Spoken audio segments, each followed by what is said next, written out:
everybody, welcome to our episode of Throwback Thursday. I'm here with Padraic, and we're going to be playing a new warband that's an old warband against a new warband. So I have a confession to make.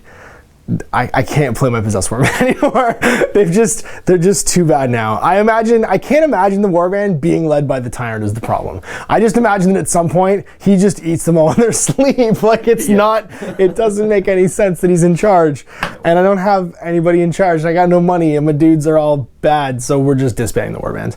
Now the good news is I have been painting more possessed minis in the hope that I could turn it around and maybe sometime actually hire them. And I'm just hitting the reset button. So we're gonna call this warband the Twice Born. And it's going to include the Tyrant, but he's going to be the Retyrant. And I'll show you the rest of the warbands as we get started. But I'm just flipping the switch. You're playing a starting warband. I'm playing a starting warband. It's just the time. This is the first time I've ever done this in one of our campaigns. But that warband just got hammered so bad. They're just so bad that we're going to start them over from scratch. So this is the Twice Born, my new Cult of the Possessed warbands. Starting with extra stuff. I have a plan this time to get out of the hero deficit that you kind of start in when you're in Possessed. I have some more models I'm going to paint to do that too. But let's show you the warbands. We're going to roll up a mission. You're going to be playing Dwarf Treasure Hunters? Yes. All right, so we'll show you his dwarf warbands, and we will get started. So here's Padraic's dwarf warband. What do we got? This is the warband of Ulrich's Brethren. All right. Led by, the Thane or Noble, Ulrich Goldmeyer III. He's died many times. Many times. This is the latest incarnation. This is the latest incarnation. Yeah. Next to him is Thorgrim Blackfinger, because before he had a rifle and he blew it up and killed himself. So nice. This is his brother, Blackfinger. Next we have our two Slayers. Yep. The one on the right is Grom. The one on the left is Boric. Each just axe and hammer for both of them. And these are some cool avatars of war minis. This is a Belgar Ironhammer from GW, and this is a Iron Drake, isn't it, with the two pistols right there? Yeah, with the double pistols. Cool. I wanted to go for the double pistol look, and I didn't necessarily like the generic pistols. Yeah, gotcha. So I really like the Drake Fire pistols. So these are your regular henchmen back here. What do we got? Yeah, we've got the two on the left are my clansmen. They're the Morgrim brothers. Each with a helmet and two hammers each. Okay. And then in the center we have the Farsight Company, which is a Thunderer with a crossbow, hammer, and helmet. He's got a rifle there, but that's because I'm hopeful to give him a rifle. Okay. He may not live long enough. And these guys don't have shields. They have... No, they have double hammers. Double hammers. Got it. Okay, there you go. So there it is. Double hammers and a crossbow. And here are the Twice Born, my Cult of the Possessed. Led by my Magister, the Ever-Living, we're going to call him. Hopefully. And he's got a dagger, a sword, and an axe. He's armed with no armor or anything like that. But his one spell, Black Blood, is possibly the worst spell you can roll, because after you cast it, it has an 8-inch range, does D3, strength 5 hits. On an 8+, you automatically take an injury roll. Although you only treat out of action as stunned, it still means that you at least knock yourself down every single time you cast it, which is just fabulous. So the Ever-Living getting a spell that may result in getting charged and killed. My other heroes, we've got the Retyrant, which is the former Tyrant here, Big Purple. No mutations to start with, that just makes them insanely expensive. And we have Old Blue, my boy Blue, my second Possessed. These are both classic Possessed minis. Thanks so much to the guys who sent this stuff to me. And also to the fellow who sent me these Beastmen. This is my one henchman group, the Herd Beastmen with sword and dagger. This is something that will add a huge amount to this warband of durability, because they're old school Beastmen. They have 2 wounds, toughness 4, that sort of like basic human stats, 3s across the board, and leadership of 7.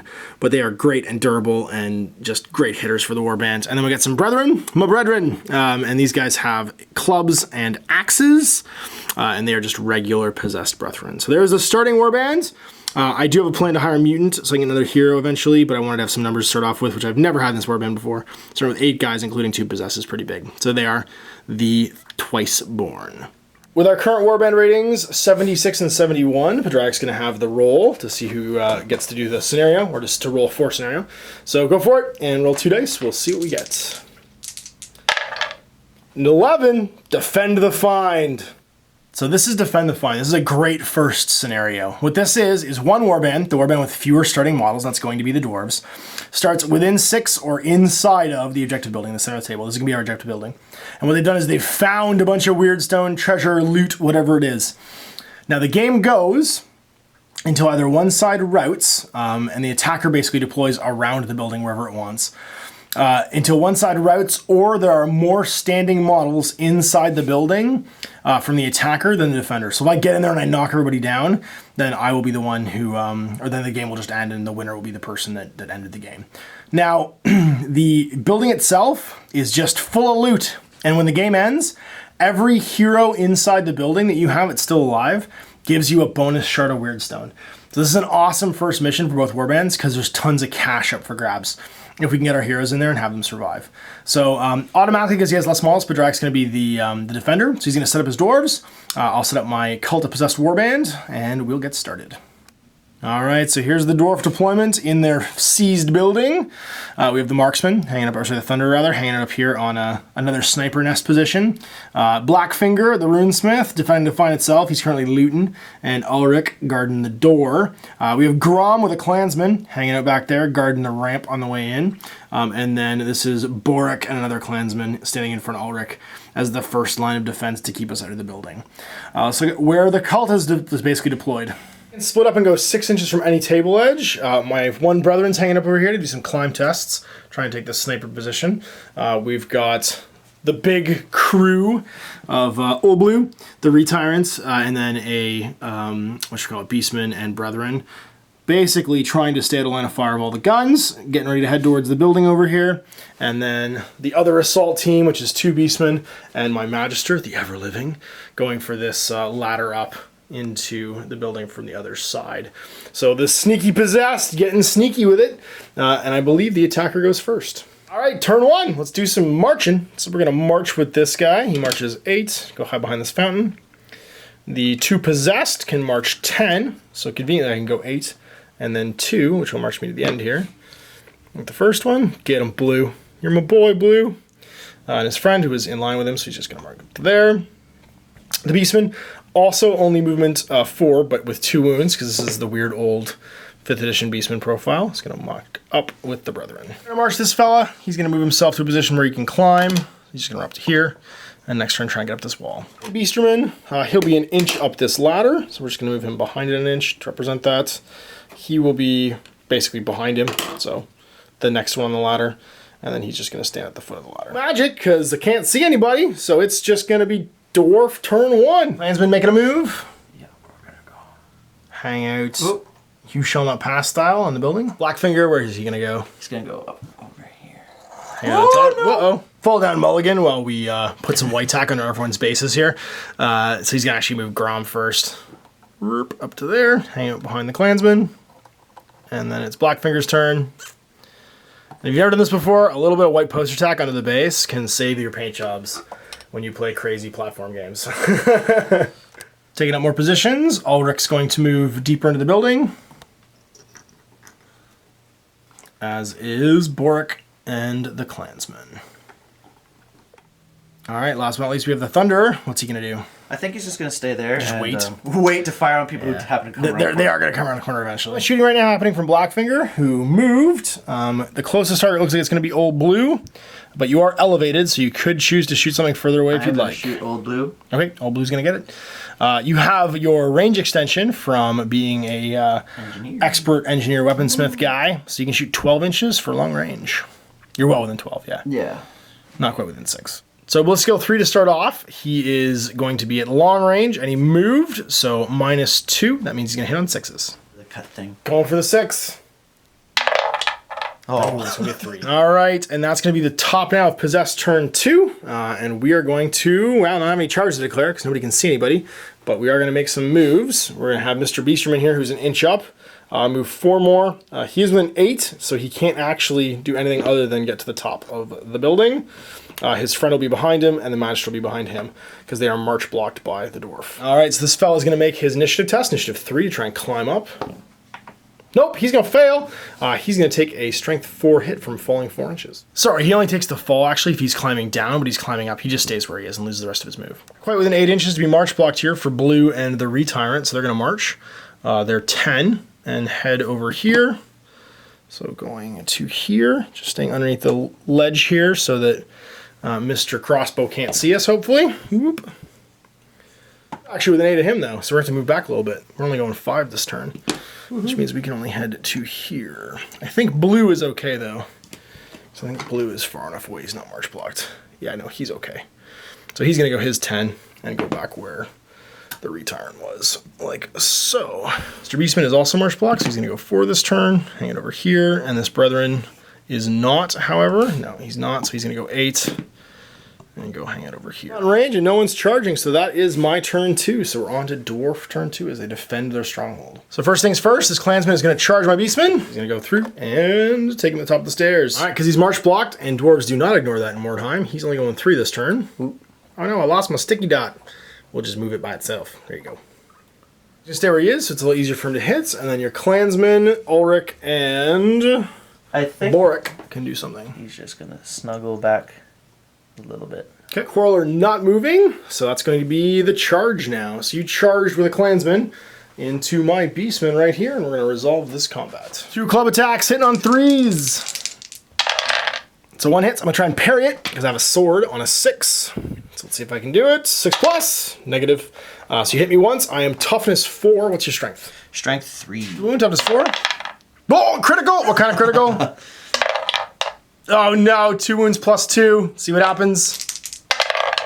I am out. That's a 6. Just knocked him out and got both his wounds. He's a 2-wound model, but still just taking it out straight away. Shoot with the engineer. So we're just going to shoot right now. Do you want to shoot my beastman or my brethren? Those are the 2 models you can see. I'm going to shoot your beastman. Okay, sounds good, because you are elevated, so you can ignore the closest model roll. So you're at long range, but you did not move, so a 5 plus. And your brace lets you shoot every turn. No, it's going to miss. Right, well, took a casualty. Let's see if we can inflict some casualties. So we're going to do some charges. Old Blue, so I have to declare all my charges for my turn. Old Blue is going to have to charge Boric because he is the closest. Well, he's the one that could intercept because he's within 1 inch of the charge line, so I can't charge the other guy. So I'm going to charge Boric with him. I don't think that the retyrant can see, so that's really just going to be it for charges. Just Slayer. Oh, he's a Slayer, that's right. Automatically passes. So he's going to go in, and we're going to fight over this wall. The Beastman and this fellow are going to charge this clansman. Whoop, come up the ladder. So number 1, and we'll go like this so that we can fit his friend. And number 2 is going to go in here as they finish coming up the ladder. Remaining moves now. I'm going to attempt a climb test here again. I'm going to fail, so I'm just going to keep standing there. The retyrant is going to move 5 and go hide behind this wall right here. Whoop, like that. The Beastman is going to go 4 and do much the same thing. And so is, whoa, my possessed brethren. I'm going to hang it over here. Magic, no guns. We're going to go straight to fighting. I'm going to attack your Slayer. Axe weapons go 4 against weapons go 4. 1 hits. No dwarf axe, so no parry. And that means force to wound. Strength 4 against toughness 4. Wounds! All right, so let's see what happens. On a 6, you're out of action because you're hard to kill. And on a 1, 2, or 3, you are knocked down. On a 4, 5, you're stunned. An action, just ate him. No. Nom, nom, nom, nom, nom. Of course, wrong. That's Bork, isn't it? Oh, Bork, yeah. Bork, it's Boric. Delicious Boric. Over here, we're going to do my Beastman first because he charged. Weapon skill 4 against your weapon skill 4, so hitting on a 4. Gonna hit. You have clubs, so no parries. Now wounding on a 5 because I'm strength 3 and your toughness 4. Nothing. My dagger, hitting on a 4. Misses. And now it's all down to you, boss. So your axe hitting on a 4, weapon skill 4. It's going to miss. Your sword is going to miss 2. So we just charge in and whiff at you, and now you get to attack us. Going to double hammer my Magister. Here comes. Weapon skill 4 against weapon skill 4. Oh, can't parry a 6. Go for it. You hit me. Force to wound because I'm only toughness 3. Oh, thank goodness. All right, so I'm good. Well, that just did nothing. So that is my turn, and we are over to turn 3. Dwarves as they defend the building. I'm going to charge right here at the beginning, going into the ever-living Magister. Whoop. Anything's happening? Any more charges? No charges. You're going to try and shoot old Blue? I'm going to do a movement first. Okay. Black finger. It's going to just get himself into line of sight. Yeah. Going 3. Makes sense. See how weird this guy is? He's got eyes in the back of his head. He literally has a small head and a big head. And many other... He actually has a face on his butt cheek. There's a face on both of his knees. What? He has just faces all over him, man. I don't know. Old Blue's really weird. He's super weird. But it means that he can see all the bullets coming. So I'm hoping he just Neo bullet times out of the way of all these. So he's going to shoot first. I think I'm going to shoot first with the Thunderer. Okay. So we have ballistic skill 3. All right. Short range didn't move, so 4 plus. 4 hits. Yes. And then it's a 4 to wound. Toughness 4. It wounds. All right, let's see what happens. Take him out, take him out. Oh, don't take him out. It actually can't take him out. He has 2 wounds. It just causes 1 wound. Just 1 wound? So he's 1 wound down. This is your moment, Blackfinger. Kill my possessed. You can do it. You moved, so hitting on 5s, short range. Oh. Negative. Scrum. You charged my Magister, so you can swing on him if you want. Going first. I have to do them separately, I guess, because one's... Does he have any armor? No, I have no armor. Oh, so they're basically focused. Oh, no, I it's have to do the hammer second. It has a different profile. Yeah, you always do them separately with the different weapons. Axe. Axe hitting on 4. Let's go 4. Nope. Hammer hitting on 4. Hits. Can I parry it on a 6? Do it. Nope. Winning on a 4 because you're strength 3. Draw wounds. Let's see what happens. Oh. Nope, you just knocked down. Hammer the hit, so I am stunned face down. Here, so he doesn't fall. Initiative, so let's give you my Beastman because he's initiative 3. Hitting on a 4. I guess that's his sword. With his dagger. Nope, nothing at all. So you can go back and club me. 2 hammer time. Double hammers. 4th hit. Nope. Nothing. Let's make a man alone test right now for this Beastman, leadership 7. He's fine. He does not care that he's currently fighting 2 dudes. He's going to roll over. He's be knocked down. So we're going to charge him. Whoop. With this fella. The Beastman is going to... the Tyrant, not Tyrant, the Retyrant is going to charge through the window here because we can hop it because it's only an inch tall into Ulrich. And they are both now engaged. And is going to just stay where he is. He's just going to shuffle a little bit so that we can't be seen, as is he. Yes, come on. Sometime in this game, just make it up there. Oh. He's just staring at the wall like a dunce. Fear test for the Clansman, leadership 9. Because, Clansman. Unless your boss is 10. My boss is 9. Yeah, that's what I thought. Everyone's 9. Everyone's 9 unless they're not 9. He's fine. And then the boss, Ulrich, his fear test. You're fine. Okay, so Old Blue fighting the Clansman. Let's see if you can do it on a 4. 2 attacks. Not at all. You hit me back on 4s. Double hammers. Of course, watch. Clansman is going to take me out. Just going to kill me. Nope. Retyrant fighting Ulrich. He charged. So hitting on 4s. 2 attacks. Not at all. Hit me back. Ulrich is going double hammers. 1 hit. 5s to wound. Wounds. Got 1 wound left. Alright, so you can strike first against my... Actually, sorry. Initiative first is to meet the Beastman. He's the fastest. I'm initiative bad. That's right. You're initiative dwarf. So I have to go first. So my sword into you on a 4. It's going to hit. Oh. You can't parry because you have hammers. Wounding on a 5. Nope, that's a 1. Dagger. Hits. Wounding on a 5. Come on, big bummers, no whammy. Yeah, critical. Oh, no. What kind of critical? It's 2 wounds. No armor save. So 6 is your out of action. Right. Beasterman gets the Clansman. I am on the ground right now, so I'm not swinging, so you get to try and step on my neck. Actually, sorry. Technically, that was the same combat, but it's not the same combat anymore. All right, you're not engaged by me, so you can step on his neck. So go for it and try to cause a wound. So 2 dice on 4s. Just roll 2 dice right now. You don't have to hit. Just roll dice and roll 4s. I'm like... Just cause a red test though at the beginning of the turn, so you roll 2 dice, and if you roll a 9 or less, you are more than a 9. All right. Peace. The dwarves say it's time to go home. It's injury roll time with the game ending. I just don't want to lose my leader in the first game. Please, ever living, be the ever living. Blue dice is high.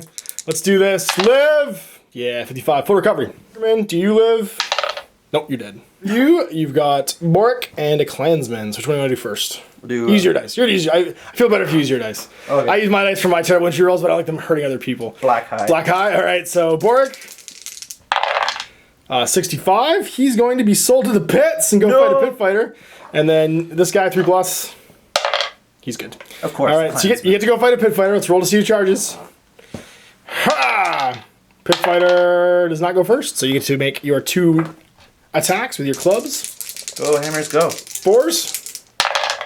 No. Nope, okay. He has a Morning Star, so on a 4 it hits you. Nope. And a Spiked Gauntlet. Forgot he has 2 attacks on his profile, and the Spiked Gauntlet counts as an additional hand weapon. So he has 2 more attacks on 4s. They both hit. Oh, no. Strength 6 right now. They both wound. And 5, you're just stunned. So you're face down, he takes you out of action next round. Make another injury roll. Don't die, Boric. 65, 56, sorry. So it's not quite sold to the pits. Bitter enmity now. So roll a d6 and see who you hate. You hate 1. The individual caused the injury. You hate nameless pit fighter. I hate nameless pit fighter. Great. Yeah. You hate a nameless pit fighter. It's a henchman, sorry. So you hate my enemy leader. So you hate the owner of the pits. So literally no value to you whatsoever. Thorgrim Blackfinger, experience leveled. Nobody else did. So let's roll to see what he gets. 2d6 for hero. He gets number 5. That's a new skill. Eagle Eyes, he can now shoot 18 inches a turn with his pistols. If he grabs Pistolier, Quick Shot, and Trick Shooter, he can also ignore cover and shoot 3 times a turn if he doesn't move. It's amazing. All right, so rolling for income, I have 2 heroes I can send, which is the 2 possessed, plus I 1 for additional dice, so I'll get 3 dice in the exploration chart. And I get a total of 9, which will give me 2 shards. I get 2 extra shards for having 2 heroes in the building at the end of the game.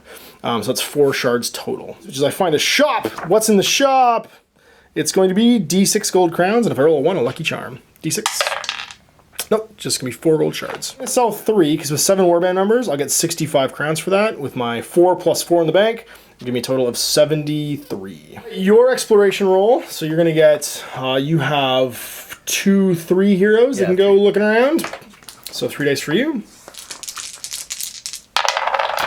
That's going to be 9 as well, so it's exactly the same result, except you've got 5 shards, because you have 2 heroes in the building, plus your incomparable miner, so an extra shard of Weirdstone for that. Sweet. With 5 shards and 7 warband members, you could get yourself 90 crowns, which I would say is probably worth it, because it's a 20-point jump. So 90 crowns in the bank for you. It's more because you also find a shop, because we literally rolled the exact same thing, so you get 5 gold crowns. Alright, so Padraic went shopping, got himself another Thunderer with a crossbow, and he went and rearmed Bork with a hammer and an axe. I want to rename him to Bork. Bork, because he borked so hard last game. So there's the current state. We're up to 8 warband members now for the dwarves. One thing I am going to go do is look for some rare stuff. The 2 possessed are going to go shopping, which I can only imagine how hilarious that looks, as 2 giant monsters wander into your shop and look for lucky charms. So the first one on a 6+, try and find a lucky charm. He do, and that means I will pay for that with my 10 crowns. I have 18 in the bank right now after I rehire my beastman with sword that died. And we're going to give that to the Magister, and hopefully he will not get killed. So here are the Twiceborn at the end of the game, rehiring my 1 dead beastman and getting a lucky charm. I imagine the head on a stick now is telling him to get out of the way when he gets shot at, which is the version of a possessed lucky charm. So the Ever-Living, Old Blue, the Retyrant, the Herd, and the cultists back there, ready to rock and roll some more adventures in Mordheim. Ulrich's Brethren now, we've got 2 Thunderers, 2 clans with double hammers. We have the Hammer and Axe brothers here, Boric and Grom, the 2 Slayers. Ulrich, his Noble, and Old Blackfinger with his double pistols, ready to rock and roll some more adventures. All right, end of the game, knock on wood. He didn't die, nobody died. Well, some scrub beastman died and he was expensive, but I didn't lose a hero. And now I'm just gonna buy everyone lucky charms. It's hopefully gonna keep me alive forever and ever and ever. I won't lose any heroes, or at least any heroes that can't be rehired. So not a bad first outing for the Twiceborn. I'm feeling pretty good about this, but I've felt good in the past and it's never really gone well for me. I don't have a lot of leaders that live.